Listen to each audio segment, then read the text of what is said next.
Okay, well, welcome back, everybody. I'm really pleased to introduce AJ. Um, when I launched Vehicle Nanny, the intent was to keep this car hobby alive and working with younger guys and gals who are interested in collecting cars, working on cars, rebuilding cars, whatever. And ironically, as I was launching VehicleNanny.com, a friend of mine called and said, "Hey, my son AJ is looking for a project car and he wants to kind of rebuild a car.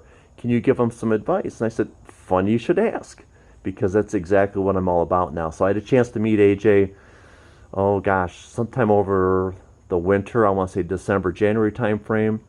And we got talking, and as you can see here, AJ's found himself a project car. So AJ, if you don't mind, I'm going to ask you a couple of questions about your car and what you're doing with it. For sure. And hopefully we'll get to learn something new about what's going on. So let's start out with, what car is this? Because it's taken apart and a lot of people may not be able to recognize this because it is a unique car. Tell us about it. What is it? Well, this is an '86 Pontiac Fiero GT.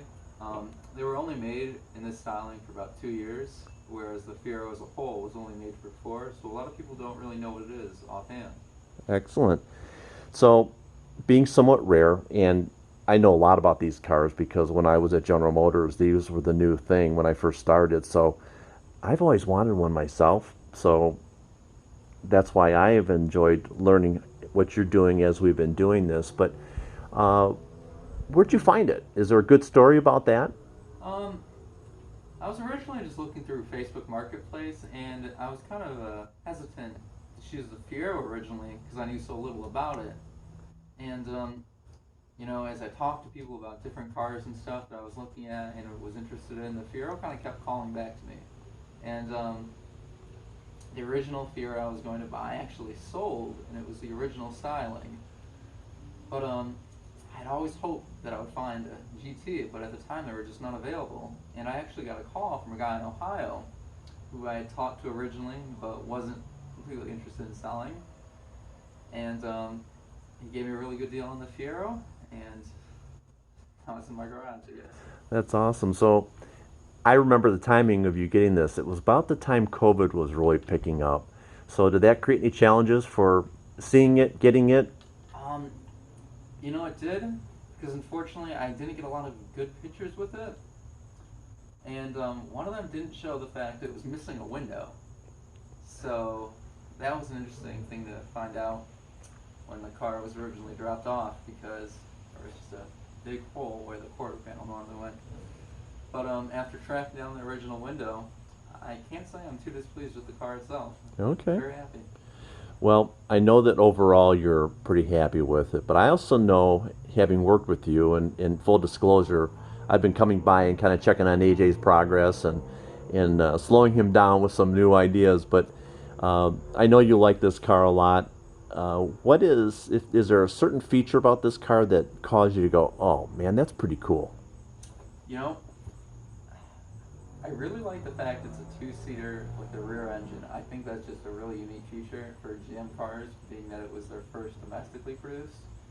But I also really like the split in the front fender. Okay. So you picked up a couple of those styling cues, and it really, you kind of honed in on it, right? Yeah, it really made a mark on me.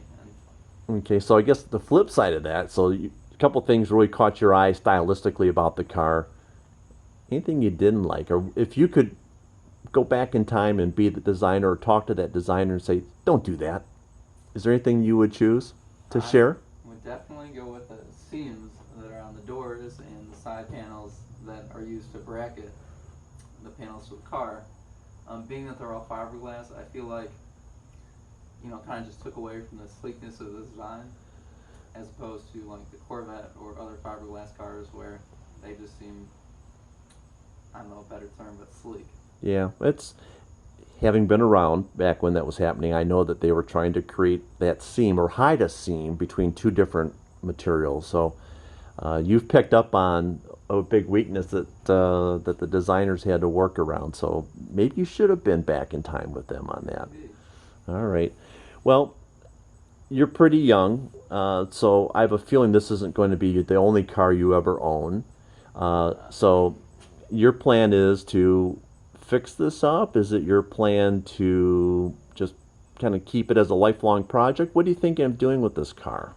You know, I'd like to keep this car for a few more years just to see how it ages, because I think it'd be really interesting to see this car hit the 50-year mark, because I always remember looking at cars from the 70s, and for me that was about 50 years now ago, and you know, I always kind of stood in awe at them, and the 80s doesn't seem as far away as the 70s to me, being born in the early 2000s, but just to see this car, you know, hit the 50-year mark, I feel like would be a pretty great thing. So if I can hang on to it until then, I'd be pretty happy.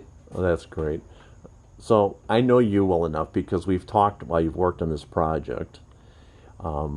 What's next? So let's say you keep this and you keep playing with it and doing the things that I know you're going to do to it. What other vehicle or what other project do you have in mind after this? Because I know you. You've got one lined up. What's in your head? Well, now, I mean, originally I really wanted a 300ZX, but I really am starting to like the older cars. So if I could get a 70s Camaro, There you go. I think I'd be a truly happy man. And I would be a happy man if I could be around when you did that because I've got a lot of history with that car. So that's awesome. Well, I know you've got a lot of work here to do, and what I would like to do is keep doing some progress checks with you and sharing with our viewers and the folks who visit vehiclenanny.com as to how you're doing. And if you don't mind, that's how we're going to leave this off for now. So as you can tell with AJ's project here, he's giving it as much love as he can. And as the Vehicle Nanny will tell you, if you give your car some love, it'll love you right back. So AJ, thanks for spending some time with me. Thanks for having me. And I know that I know we'll be talking off camera as well.